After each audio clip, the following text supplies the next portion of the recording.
After acquiring the HOA neighborhood, I assumed Karen and her board might finally understand the consequences of overreach. I was wrong.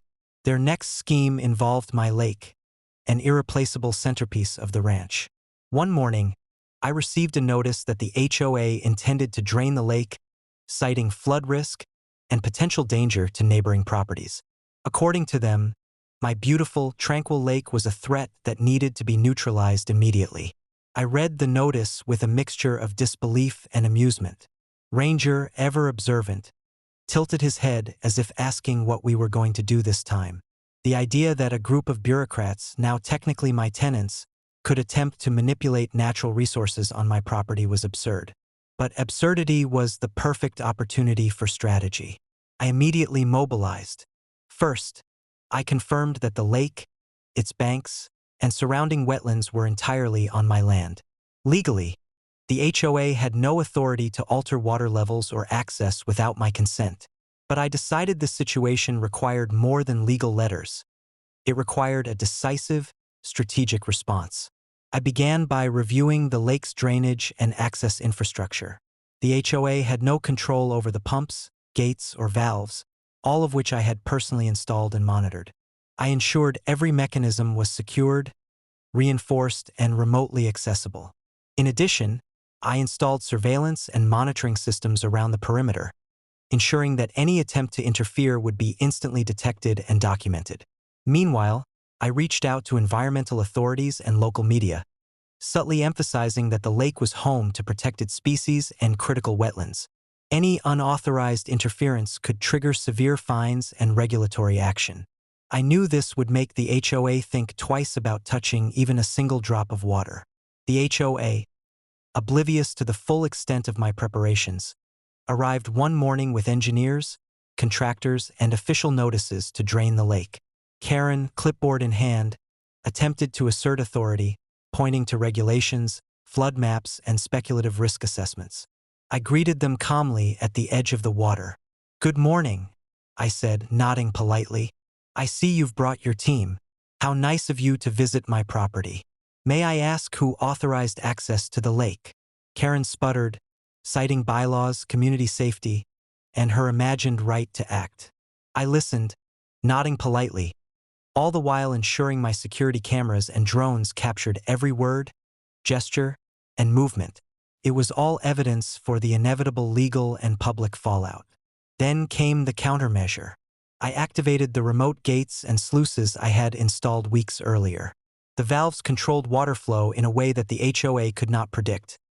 Any attempt to drain the lake manually would result in water redirecting toward their neighborhood, flooding streets and homes that were now, legally, under my ownership. I had created a built-in consequence for unauthorized action, one that was both dramatic and legally justified. Karen and her team panicked as the first signs of water redirection became apparent.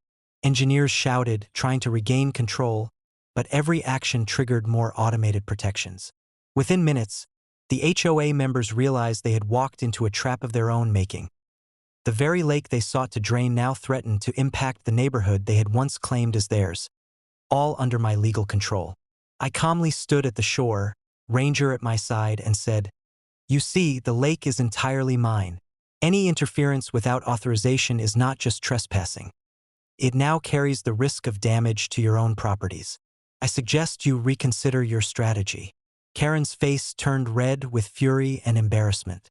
She called lawyers, consultants, and anyone who could help, but every move they made was documented, monitored, and ultimately countered by my pre-planned defenses. The HOA's credibility and authority evaporated as quickly as the water levels they had tried to manipulate. By evening, calm returned. The lake remained at its natural level, shimmering under the setting sun.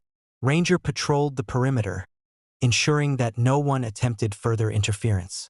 The HOA retreated, humiliated and powerless, their actions having demonstrated yet again that audacity without authority, and without understanding property rights, was a path to disaster.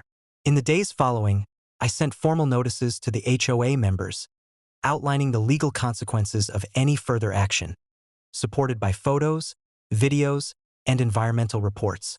Karen and her board were left to deal with the embarrassment and the reinforced reality that the ranch, its lake, and its natural resources were beyond their reach. Reflecting on the sequence of events, I realized the situation had become a perfect demonstration of strategy, foresight, and consequence. Each prior conflict, from trespassing to explosive gates to unauthorized rentals, had led to this ultimate lesson. Those who attempt to assert control without authority inevitably fall victim to the planning, preparation, and legal power of the rightful owner. Standing by the lake that evening, the water calm and reflective, I understood the full impact. The HOA had tried to manipulate nature to impose their will. Instead, their arrogance had been used against them, reinforcing the unassailable truth. On my ranch, every element, land, lake, and law, was under my absolute control.